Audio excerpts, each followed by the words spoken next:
This channel does not promote any violent, harmful, or illegal activities. All content provided by this channel is meant for an educational purpose only. তিলোত্তমার জন্মদিনে কালীঘাটের মন্দিরে পুজো নাগরিক সমাজে। We want justice লেখা কাপড় দিয়ে ডালি সাজিয়ে পুজো দিলেন নাগরিক সমাজের প্রতিনিধিরা। উঠল ন্যায় বিচারের দাবিও।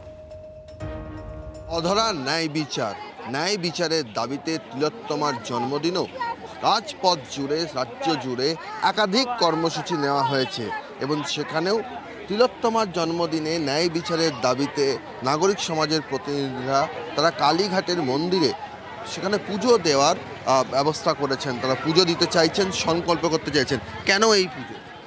আমরা তো সবসময় 6 মাস ধরে ন্যায় বিচারই চেয়ে আসছি। তো আজকে দিদির জন্মদিন, সবাই জানেন।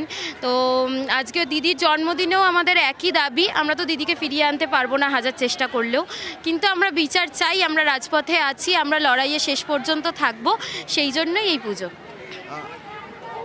শুধুমাত্র ব্যাচ আছে তা নয়, হাতের মধ্যে উই ডিমান্ড জাস্টিস মেহেদির মধ্যে লেখা আছে। যদি একটু হাতটা ঘুরিয়ে দেখান তাহলে এখানে শুভ জন্মদিন সেটাও লেখা রয়েছে এবং সেখানে তিলোত্তমার মোটিফের উপরেই সেখানে শুভ জন্মদিন, বিচার চাই। আজকে মেয়েটার বিয়ে হলে বিয়ের পরে প্রথম বার্থডে একটা কিভাবে সেলিব্রেট হওয়ার কথা ছিল বাড়িতে, সেটা তো হচ্ছেই না। তার মধ্যে যে যা পারছে, যেখানে যা পারছে, সোশ্যাল মিডিয়া যেখানে যেভাবে পাচ্ছে অপমান করে আছে।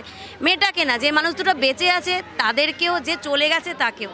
এইগুলো থামা দরকার। আমরা সব কিছু না, আর তো কারোর কাছে গিয়ে পাচ্ছি না আমরা বিচার, তা কার কাছে যাব? ভগবানের কাছেই আসি। সঞ্জয় রায় একা দোষী নয়, আসল দোষী তাতে ধরা পড়ে, সেই জন্যই আমরা এই পুজোটা দিতে যাচ্ছি।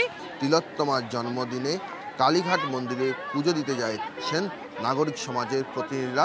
তারা পুজো দিলেন নাগরিক সমাজের প্রতিনিধিরা। ক্যামেরায় গৌরব পালের সঙ্গে সৌরভ দত্ত, টিভি9 বাংলা, কলকাতা।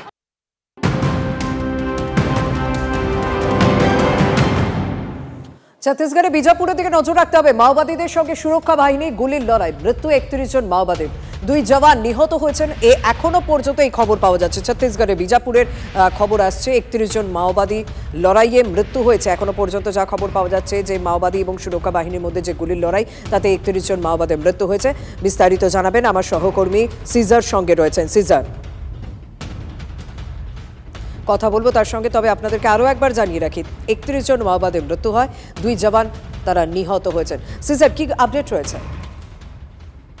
দেখো, এখন পর্যন্ত যেটা জানা যাচ্ছে, পরপর যেটা ছত্তিশগড়ের বিজাপুর এবং সুকমা এলাকায় যে তল্লাশি অভিযান এবং মাওবাদী বিরোধী অভিযান চলছিল, তার মধ্যে আজকে বড় সাফল্য পেয়েছে যৌথ বাহিনী। এবং সেখানে এখন পর্যন্ত ভোর রাত থেকে যে অভিযান চলছিল তাতে এখন পর্যন্ত 31 জন মাওবাদী মিলিশিয়া এবং তারা নিহত হয়েছেন এমনটাই জানা যাচ্ছে। এবং এই গোটা অপারেশন এখন পর্যন্ত 2 জন জওয়ানও শহীদ হয়েছেন, সেই সংখ্যাটা আরো বাড়তে পারে।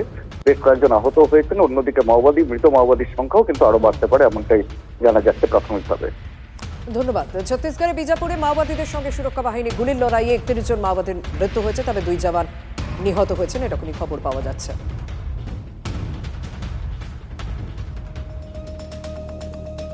জাতীয় রাজনীতির দিকে নজর রাখতে হবে, কারণ বিজেপি তো জয়লাভ করলো দিল্লি বিধানসভা, কিন্তু মুখ্যমন্ত্রী কে হবেন এই মুহূর্তে দিল্লিতে? রাজনৈতিক বৃত্তের সবচেয়ে গুরুত্বপূর্ণ প্রশ্ন এখন এটাই। দিল্লির চিরাচরিত রীতি মেনে শীলা দীক্ষিত, কেজরিওয়ালের মতো ভিভিআইপি নিউ দিল্লি কেন্দ্রে বিজয়ী প্রার্থীকেই মুখ্যমন্ত্রী পদে বেছে নেওয়া হয়েছিল। তাহলে এবারও কি তাই হতে চলেছে? বিজেপি কি তাই করতে চলেছে, নাকি দিল্লির জনবিন্যাসের কথা মাথায় রেখে গুরুত্ব পাবে পূর্বাঞ্চলীয় মুখ? রাজধানীর রাজ্যপাঠের নেতা নির্বাচনে অধিকার ছাড়বে কি আরএসএস, নাকি ওড়িশা, ছত্তিশগড়, মধ্যপ্রদেশ, রাজস্থানের মতো এবারও আস্তিনের তুরুপে তাস বের করবেন নরেন্দ্র মোদী? সেটা সময়ই কথা বলবে।